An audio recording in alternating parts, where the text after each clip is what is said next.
Capítulo 8. Restauración de relaciones entre Dios y la criatura. Ensálzate sobre los cielos, oh Dios, sobre toda la tierra tu gloria. Salmos 57, versículo 5. Es casi una perogrullada decir que el orden de la naturaleza depende de la correcta relación de todas las cosas. Para lograr la armonía es indispensable que cada cosa esté en perfecta relación con respecto a otra cosa. En la vida humana ocurre lo mismo. He dicho en capítulos anteriores que la causa de todas nuestras miserias es nuestra radical dislocación moral que trajo enemistad con Dios y con cada uno de nuestros semejantes. Cualquiera haya sido la caída en el pecado, sus efectos han producido un trastorno en las relaciones con el hombre con su Creador. El hombre adoptó una actitud equivocada con respecto a Dios y con eso deshizo los medios de comunicación con su Creador, en la cual, sin que él se diera cuenta, descansaba su fidelidad. La salvación es esencialmente la restauración de esas cosas relacionadas, es decir, el retorno de la relación normal del uno con el otro.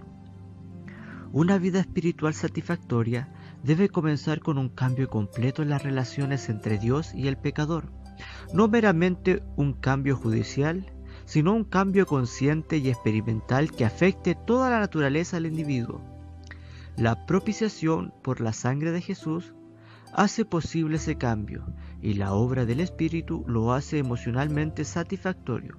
La historia del hijo pródigo ilustra perfectamente esta última frase. El hijo más joven se había metido en una cantidad de problemas a causa de haber olvidado los privilegios que tenía como hijo de su padre. Su restauración no fue más que el restablecimiento de esas relaciones las cuales existían desde su nacimiento, pero que habían sido temporalmente interrumpidas por el pecado. La parábola pasa por alto el aspecto legal de la redención para detenerse hermosamente en el aspecto experimental. Para determinar las relaciones tenemos que comenzar en algún lugar. Debe haber un punto fijo desde el cual todo ha de comenzar a medirse, donde no intervenga la ley de la relatividad y donde podamos decir es, sin ninguna clase de concesiones, tal punto fijo es Dios. Cuando Dios quiso dar a conocer su nombre a la humanidad, no encontró otro mejor que yo soy. Cuando Él habla por primera vez dice yo soy. Cuando nosotros nos referimos a Él decimos Él es. Cuando nos dirigimos a Él le decimos tú eres. Todo lo demás parte de esta base.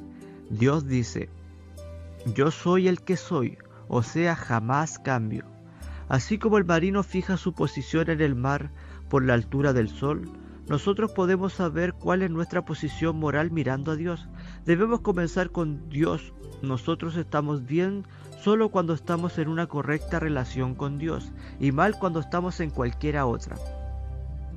Muchas de nuestras dificultades en la vida cristiana se deben a que no queremos tomar a Dios tal como es y ajustar nuestras vidas conforme a eso. Insistimos en modificar a Dios, en adaptarlo a nuestra imagen. La carne se resiste contra la inexorable sentencia de Dios y como Agag gime por un poco de misericordia, algo más de la indulgencia para sus deseos y apetitos. Pero esto de nada sirve.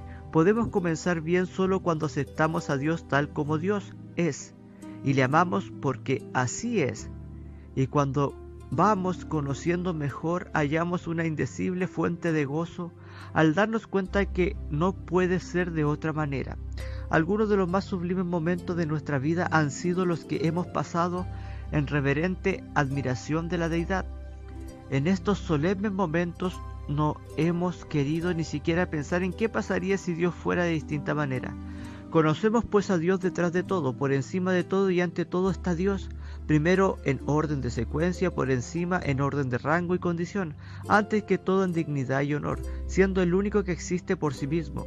Él ha dado origen y existencia a todo, y todas las cosas existen por Él y para Él. Señor, digno eres de recibir gloria y honra y virtud, porque tú creaste todas las cosas, y por tu voluntad tienen que ser y fueron creadas. Toda alma pertenece a Dios y existe para complacerle a Él.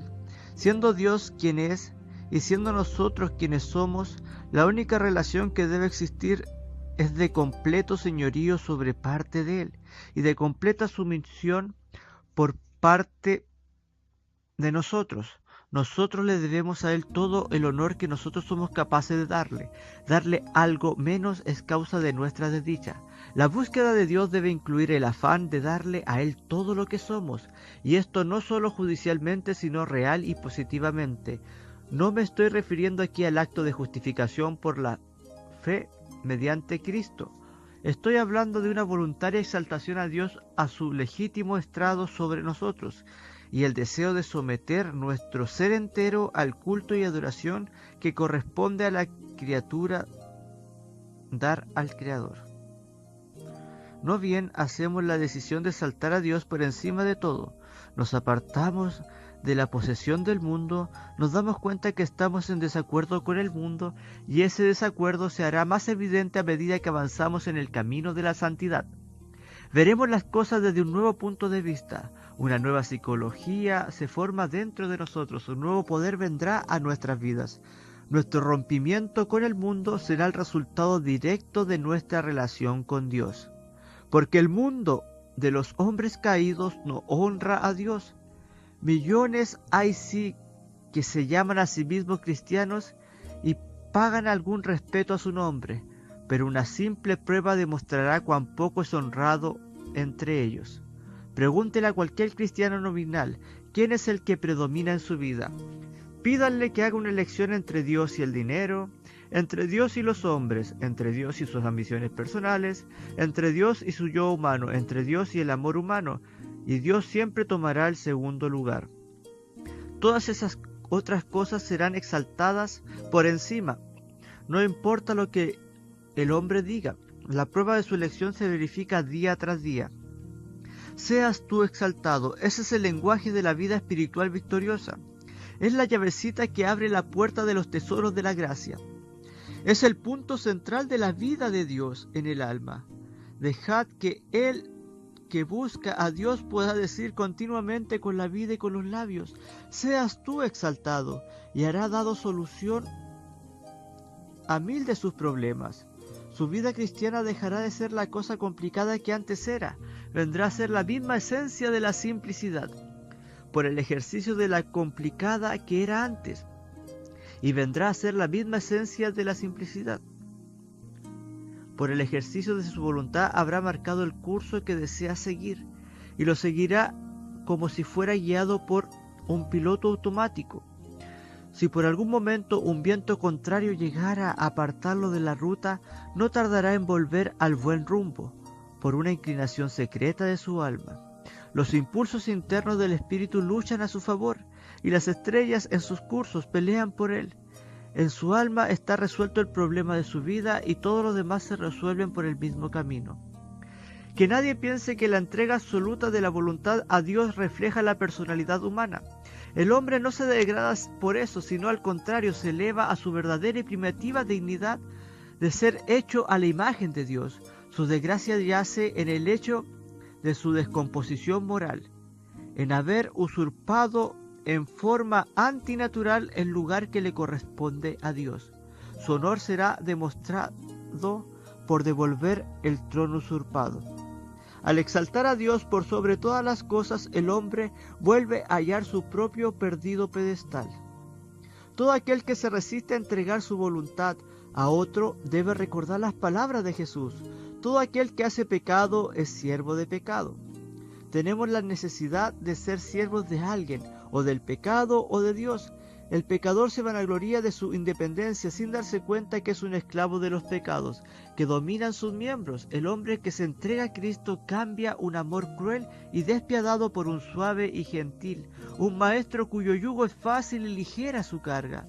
Habiendo sido hechos a la imagen de Dios, no debe sernos difícil reconocerle y aceptarle como nuestro dueño.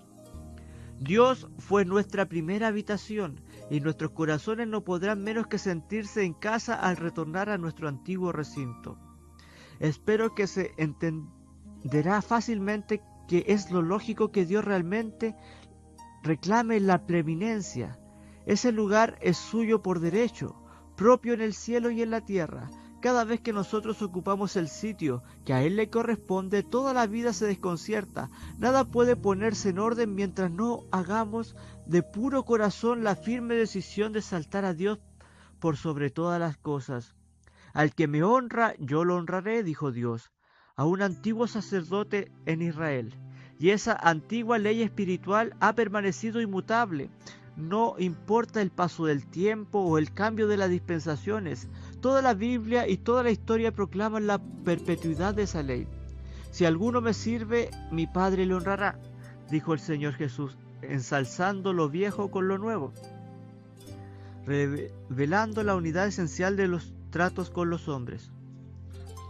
Muchas veces la mejor manera de entender una cosa es mirando su opuesto. Elí y sus hijos fueron colocados en el sacerdocio con la estipulación de que honrarían a Dios en su ministerio y en su vida. Ellos fallaron en hacerlo y Dios le envió a Samuel a anunciarle las consecuencias. Sin que Elí se diera cuenta, esta ley de reciprocidad había estado siempre en vigor. Y ahora había venido en el tiempo para el castigo. Ofni y Fines, los sacerdotes depravados, cayeron en la batalla. La mujer de Ofni murió al dar a luz. El arca de Dios fue capturada por los filisteos y el anciano Elí cayó hacia atrás y se quebró el cuello. Así cayó la tragedia sobre la casa de Elí por haber faltado en darle honor a Dios. En contraste con este cuadro, tomemos cualquier otro personaje bíblico que procuró honrar a Dios en su vida terrenal. Veremos que Dios pasó por alto sus flaquezas y derramó sobre ellos gracia y bendición. Ya se trate de Abraham, de Jacob, David, Daniel, Elías o cualquier otro, el honor sigue al honor, como la cosecha sigue la siembra. El hombre de Dios se propone exaltar a Dios por sobre todo. Dios acepta su intención como un hecho y actúa de acuerdo con eso. No es la perfección, sino la santa intención lo que hace la diferencia. El cumplimiento de esa ley se pudo ver en el Señor Jesucristo, con toda perfección. Hallando en la condición del hombre, se humilló a sí mismo y dio la gloria a su Padre en los cielos. Nunca buscó su propia gloria, sino que la de Dios que la había enviado. Dijo en cierta ocasión: si yo me glorifico a mí mismo, mi gloria nada es. Mi Padre es el que me glorifica. Los fariseos se habían apartado tanto de la ley que no podían comprender a una persona que buscaba solo la gloria de Dios. Yo honro a mi Padre y vosotros me habéis deshonrado. Otro de los dichos de Jesús y uno de los más perturbadores fue puesto en forma de pregunta: ¿cómo podéis vosotros creer? Pues tomáis la gloria de los unos y de los otros, y no buscáis la gloria que solo viene de Dios. Si entiendo bien lo que Jesús quiso decir, fue que el deseo de recibir honores que domina en los hombres les impide creer lo que Dios dice. ¿Será este pecado la raíz de toda incredulidad? ¿Podrá ser esas dificultades intelectuales que alegran a algunos sean solo una cortina de humo para disimular la causa real de su incredulidad? ¿Será este codicioso deseo de recibir honor de los hombres lo que hizo a los hombres fariseos y a los fariseos deicidas?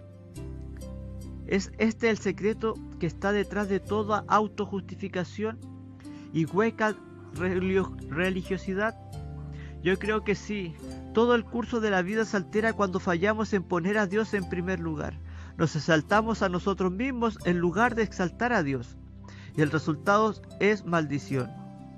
Si tenemos el deseo de conocer a Dios, tengamos en cuenta que Dios también lo tiene, y su deseo es hacia los hijos de los hombres, que hacen de una vez para siempre la decisión de exaltarle por sobre todas las cosas. Hombres como esos son preciosos a Dios, más que todos los tesoros de la tierra y del mar. Dios encuentra en ellos un escenario donde mostrar su preeminente bondad en Cristo Jesús para todos los hombres. Con ellos puede andar Dios sin ocultación alguna. Delante de ellos puede actuar como realmente es. Al expresarme así, lo hago con cierto temor. Quizás pueda convencer la mente de alguno sin siquiera conquistar su corazón, porque esto de poner a Dios por sobre todo no es cosa fácil de hacer. La mente puede aprobarlo mientras la voluntad se niega a hacerlo. Mientras la imaginación corre a encontrar a Dios, la voluntad puede rezagarse y el hombre no darse cuenta de cuán dividido está su corazón. El hombre completo debe hacer la decisión antes que el corazón pueda sentir una real santificación. Dios nos desea a nosotros enteros y no descansará hasta que nos consiga enteros. Oremos sobre esto en detalle, arrojándonos a los pies de Dios, dispuestos a entregarnos por completo. Nadie que ore así sinceramente tendrá que esperar mucho tiempo antes de sentir que Dios lo ha aceptado. Dios desea descorrer el velo de su gloria delante de los ojos de sus siervos y pondrá todos sus tesoros a disposición de cada uno, porque Él sabe que su honor está seguro en las manos del hombre enteramente consagrado. Oh Dios, exáltame sobre todas mis posesiones. Ninguno de los tesoros de la tierra será agradable para mí. Si tú te glorificas en mi vida, te ensalzaré a ti más que a mis amistades. He determinado que tú estés sobre todo, aunque eso me cueste quedar derrotado y solo en medio de la tierra. Exaltarte sobre todas mis comodidades, aunque eso signifique la pérdida de toda mi comodidad y el tener que llevar la cruz. Yo guardaré mi voto hecho en este día. Exaltarte sobre mi reputación, hazme ambicioso solo de agradarte a ti, aunque eso signifique que me hunda en la oscuridad y mi nombre sea olvidado como un sueño. Levántate, Señor, a tu lugar de honor sobre todas mis ambiciones, mis gustos y mis disgustos, sobre mi familia, sobre mi salud y aún sobre mi vida misma. Permíteme menguar para que tú puedas crecer. Déjame hundir para que tú puedas surgir. Cabalga sobre mí como lo hiciste al entrar en Jerusalén, montado en un pollino, hijo de Anna, y permíteme escuchar las voces de las muchedumbres. Hosana en las alturas.